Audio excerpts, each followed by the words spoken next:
우시야의 손자요 요담의 아들인 유다의 아하스 왕 때에 아람의 르신 왕과 르말리아의 아들 이스라엘의 베가 왕이 올라와서 예루살렘을 쳤으나 능히 이기지 못하니라.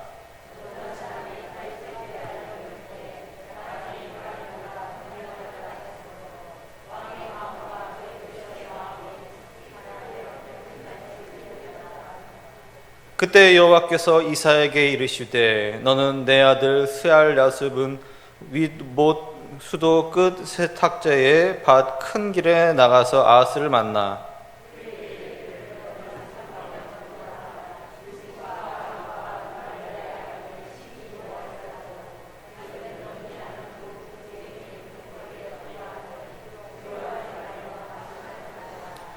아람과 에브라임과 르말리아의 아들이 악한 꾀로 너를 대적하여 이르기를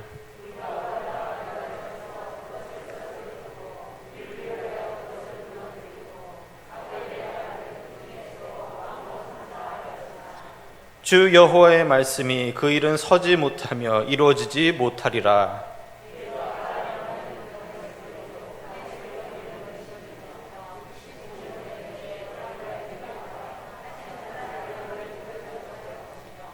에브라임의 머리는 사마리아요 사마리아의 머리는 르말리아의 아들이니라. 만일 너희가 굳게 믿지 아니하면 너희는 굳게 서지 못하리라 하시니라. 너는 내 하나님 여호와께 한 징조를 구하되 깊은 데에서든지 높은 데에서든지 구하라 하시니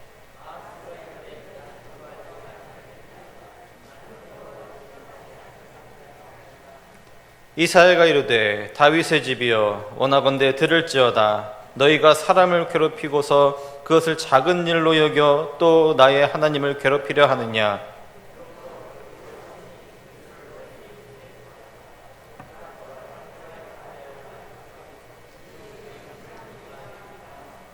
그가 악을 버리며 선을 택할 줄 알 때가 되면 엉긴 젖과 꿀을 먹을 것이라.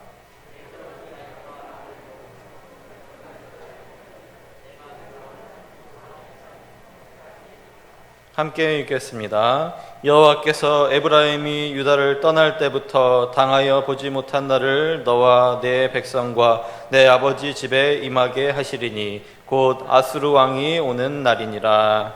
아멘. 오늘 이렇게 날씨가 그렇게 좋은 건 아니지만 그래도 이 자리에 나오신 우리 모든 성도님들 주님의 이름으로 환영하고 축복합니다. 이 시간 오늘 말씀을 통해서 하나님께서 우리에게 주시는 그 음성을 들을 수 있는 귀한 시간이 되시기를 바랍니다. 올해 초죠. 2월부터 이제 러시아가 우크라이나를 침략하는 일이 발생하였습니다. 이 일 때문에 전 세계가 어떻게 보면 뒤집혀졌다고 할 수 있는 굉장히 혼란한 상황이 되었습니다. 많은 사람들이 그렇게 생각을 했죠. 설마 이 러시아가 우크라이나를 침략할까? 많은 사람들이 그 전쟁을 예상하지 못했습니다. 심지어 많은 정보를 가지고 있었던 미국에서도조차 이 전쟁을 예상하지 못했습니다. 그런데 이렇게 상상만 하던 전쟁이 실제로 일어나게 되어 버렸습니다. 이 전쟁으로 인해서 많은 사람들이 죽게 되었죠. 그리고 여전히 지금도 죽음을 당하고 있습니다. 그리고 많은 사람들이 이 나라를 떠나서 이제 정처 없이 돌아다니는 그런 일이 생겼습니다. 이 러시아가 우크라이나를 점령하려고 시도했던 그 공격한 중의 이유가 이 우크라이나의 정권을 교체하기 위한 것이 가장 컸습니다.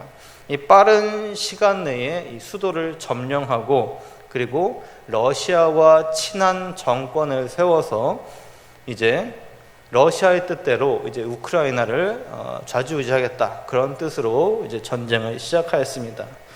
하지만 러시아가 너무 전쟁을 못했습니다. 너무 기술을 잘 활용하지 못했고, 그 반면에 우크라이나는 너무나 전쟁을 잘 막았습니다. 그리고 여전히 이 두 나라가 대치하고 있는 상황이 계속해서 이어지고 있습니다. 이 상황이 언제 끝날지 우리도 아직 알 수 없는 상황입니다. 그런데 오늘 성경 본문에 보면 이 남유다의 상황이 마치 지금의 우크라이나와 같은 상황이었다는 것을 우리가 알 수 있습니다. 이 북이스라엘 그리고 북이스라엘 위쪽에 있었던 아람, 이 두 나라가 당시 초강대국이었던 아수르의 침략에 맞서서 싸우기 위하여 동맹을 합니다. 그런데 그 동맹이 약하다고 생각하였는지 그 밑에 있던 남유다와도 동맹을 함께 맺으려고 합니다. 그런데 이 남유다는 북이스라엘과 아람과 동맹을 맺은 것이 아니라 오히려 아수르와 동맹을 맺게 됩니다. 그래서 이 북이스라엘과 아람이 먼저 이 남유다를 선제 공격한 것이에요. 그래서 얼른 남유다를 점령해서 이제 그곳에 이제 북이스라엘과 친한 정권을 세워서 이제 북이스라엘, 남유다 그리고 아람 이 세 나라가 아수르와 대항하려고 이렇게 먼저 남유다를 침략한 상황이라는 것입니다. 오늘 본문은 남유다가 이 두 나라의 지금 공격이 눈앞에 온 상황이라는 것이죠. 이렇게 전쟁의 위협 앞에 있는 남유다 아하스 왕에게 이사야 선지자가 찾아옵니다. 그리고 하나님의 말씀을 대신 전합니다. 4절 말씀에서 이렇게 하고 있습니다. 두려워하지 말며 낙심하지 말라. 그리고 7절 말씀에서는 북이스라엘과 아람이 이 뜻을 이루지 못할 것이다. 오히려 반대로 북이스라엘과 아람이 아수르에게 멸망당할 것이다. 이렇게 이사야 선지자가 말씀합니다. 그러면서 아하스에게 하나님의 징조가 있다고 알려줍니다. 하나님께 징조, 일종의 사인을 구해라. 이렇게 이야기를 합니다.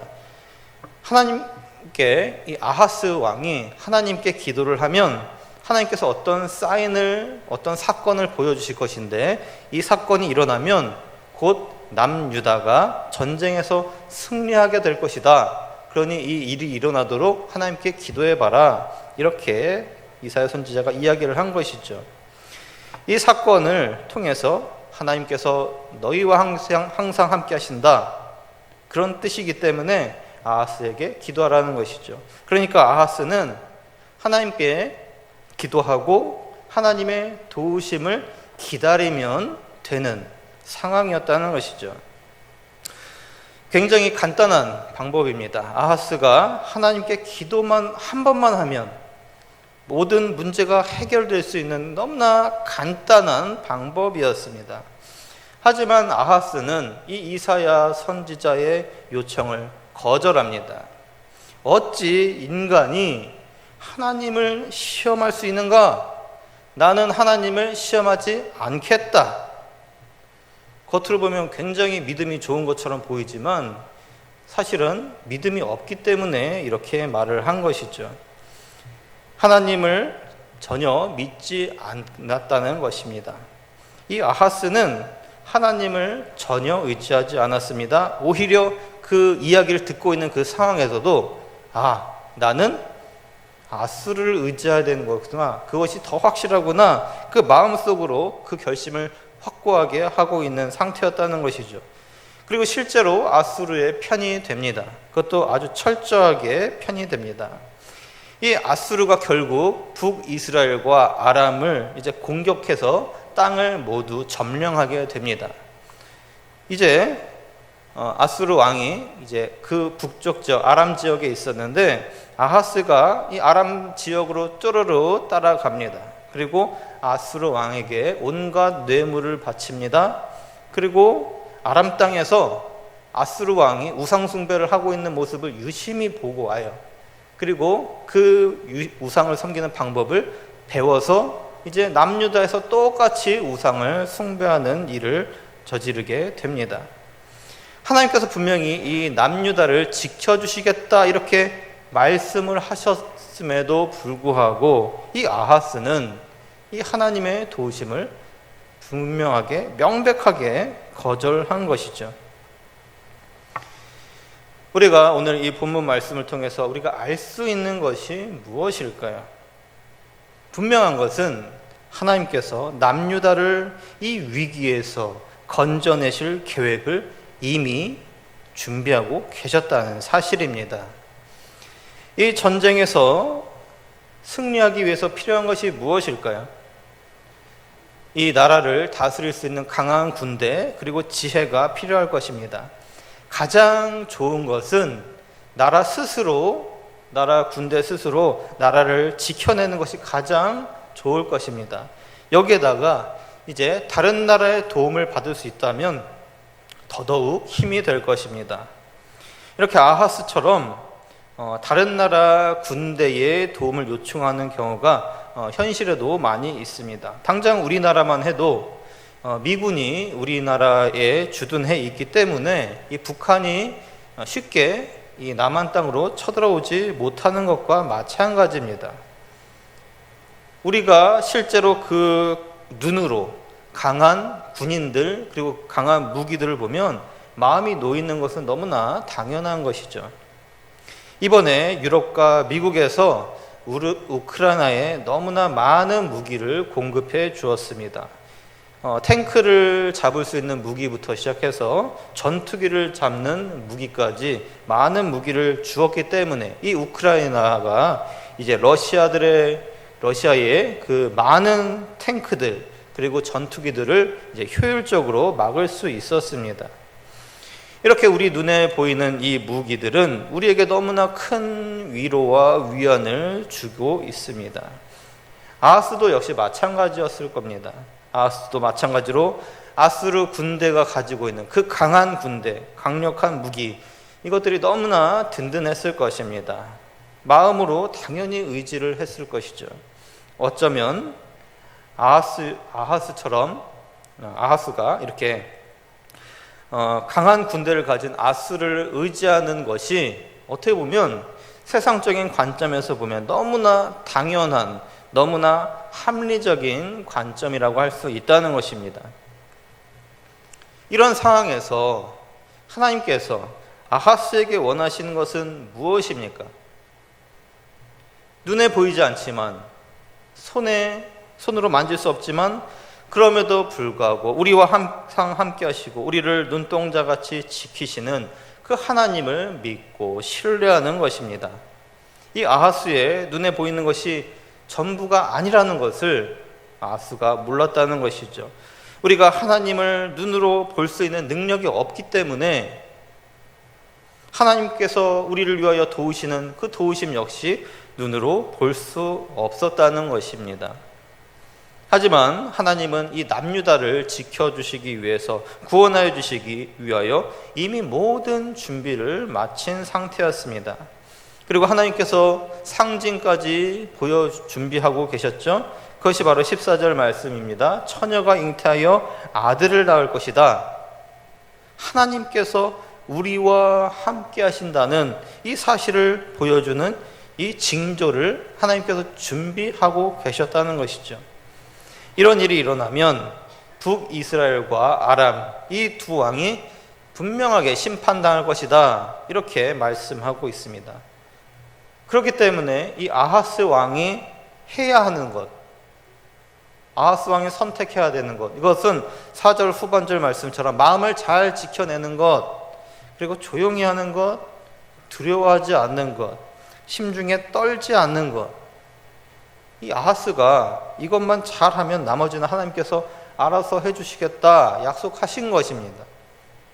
하지만 이 아하스는 하나님을 의지한 것이 아니라 아수르를 의지했습니다. 하나님을 의지하지 못하고 신뢰하지 못하고 오히려 우상 숭배를 더 열심히 했습니다. 결국 이 아수르가 북이스라엘과 아람을 멸망시킵니다. 그리고 그 기세 그대로 남유다를 공격하게 되는 것이죠. 이 아수르 때문에 남유다의 많은 사람들이 죽게 됩니다. 고통을 당하게 됩니다.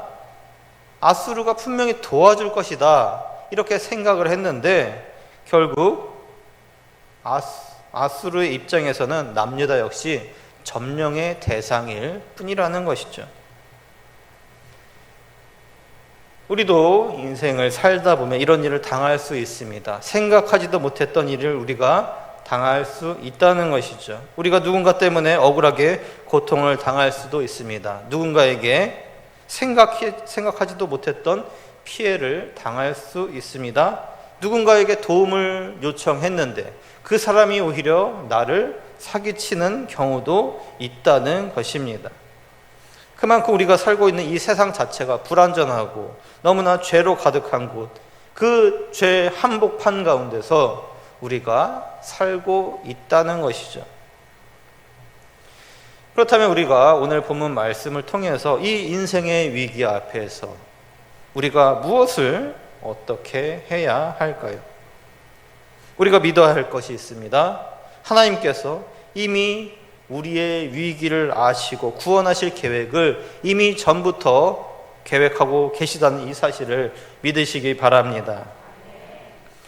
하나님은 이사야가 아하스를 찾아가기 전부터 아하스를 전쟁의 위기에서 구하실 계획을 이미 준비하고 계셨습니다. 그 이유는 아하스 때문이 아니죠.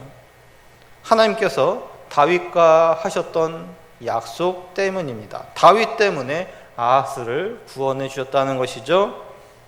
하나님께서 분명히 다윗의 집안을 지켜주시겠다, 복을 주시겠다, 너희 집안에서 왕이 대대로 나올 것이다, 하나님께서 약속하셨기 때문입니다. 13절 말씀에서 다윗의 집이여 이렇게 이야기합니다. 아하스가 아니라 다윗의 집입니다. 아하스라는 개인을 부르는 것이 아니라 아하스의 집안을 지금 불러주고 있습니다. 아하스 때문이 아니라 아하스 집안 때문에, 아하스 집안에 있는 다윗 때문에 다윗을 봐서 아하스를 도와주시겠다는 말씀이죠. 우리도 역시 마찬가지입니다. 하나님께서 우리를 구원하시고 하나님의 자녀로 삼아 주셨습니다. 우리가 하나님의 자녀이기 때문에 오늘 이 자리에 함께 예배하고 있는 것입니다. 우리가 하나님의 자녀라는 것은 우리의 모든 고통과 어려움을 하나님께서 이미 알고 계시다는 것, 우리의 눈물을 이미 알고 계시다는 것, 우리를 구원하시기 위하여 이미 사건이 일어나기 전부터 계획하고 계시다는 이 사실을 우리가 믿으시기 바랍니다. 그렇다면 우리가 무엇을 어떻게 해야 할까요? 하나님의 때를 기다리며 인내해야 합니다. 우리의 간절한 소망이 언제 이루어질지 우리는 알 수 없습니다. 그때와 방법은 알 수 없지만 하나님의 때가 되면 우리가 고통에서 해방될 것이다, 우리의 간절한 소망이 이루어질 것이다, 이렇게 믿을 수 있는 우리 모두가 되시기를 바랍니다. 우리에게 필요한 것은 하나님에 대한 신뢰, 믿음입니다. 9절 하반절 말씀에서 의심하면서 하나님을 붙들면 너는 붙들지 못할 것이다, 이렇게 말씀합니다. 하나님을 불신하면 너는 불안하게 될 것이다, 이렇게 말씀하고 있습니다. 하나님의 도우심을 절대적으로 신뢰할 수 있는 우리 모두가 되시기를 바랍니다. 우리의 믿음의 크기에 따라 하나님께서 우리를 위해 준비하신 미래가 다르다는 이 사실을 기억하시기 바랍니다. 14절 말씀에 보면 하나님께서 직접 징조를 준비하셨죠. 처녀가 잉태하여 아들을 낳을 것이요 그의 이름을 임마누엘이라 하리라. 아멘. 이 말씀이 나중에는 이제 메시아를 이제 예언하는 말씀으로 받아들이게 됩니다. 이 남유다를 구원하시기 위하여 준비하셨던 그 하나님께서 또한 온 인류의 죄로부터 구원하시기 위하여서 메시아를 준비해 주셨다고 말씀하고 있습니다. 그리고 이 땅에 오신 임마누엘, 바로 예수 그리스도께서 이 땅에 오셨습니다. 예수님께서 이 땅에 오셔서 우리와 항상 함께 울고 함께 웃을 수 있는 임마누엘 하나님이 되어 주셨다는 것이죠. 그렇기 때문에 우리는 예수님과 함께 웃을 수 있고 울을 수 있는 이런 삶을 우리가 살 수 있게 되었다는 것입니다. 말씀을 마치겠습니다. 우리가 하나님을 온전하게 믿을 때 하나님께서 우리에게 임마누엘 하나님이 되어 주실 줄을 믿으시기 바랍니다. 우리의 믿음에 따라 하나님께서 우리와 항상 함께 하실 것입니다. 하나님께서 우리의 고통을 미리 하시고 우리의 모든 눈물을 닦아 주실 것입니다. 우리의 걱정거리를 미리 하시고 우리의 문제를 우리 대신 해결해 주고 계실 것입니다. 하나님께서 우리의 상한 마음을 위로해 주시고 우리의 모든 눈물을 닦아 주실 것입니다. 그렇기 때문에 우리가 어떤 상황에 있든지 어떤 환경에 있든지 하나님께서 우리와 함께 하시면 그것이 바로 하나님의 나라가 되는 것입니다. 오늘 우리에게 주신 이 말씀을 기억하면서 항상 하나님을 온전하게 믿는 믿음으로 날마다 주님과 동행하며 임마누엘 예수님을 날마다 경험하며 살아가는 저와 우리 모든 성도님들 되시기를 주님의 이름으로 간절히 축복합니다. 기도하겠습니다.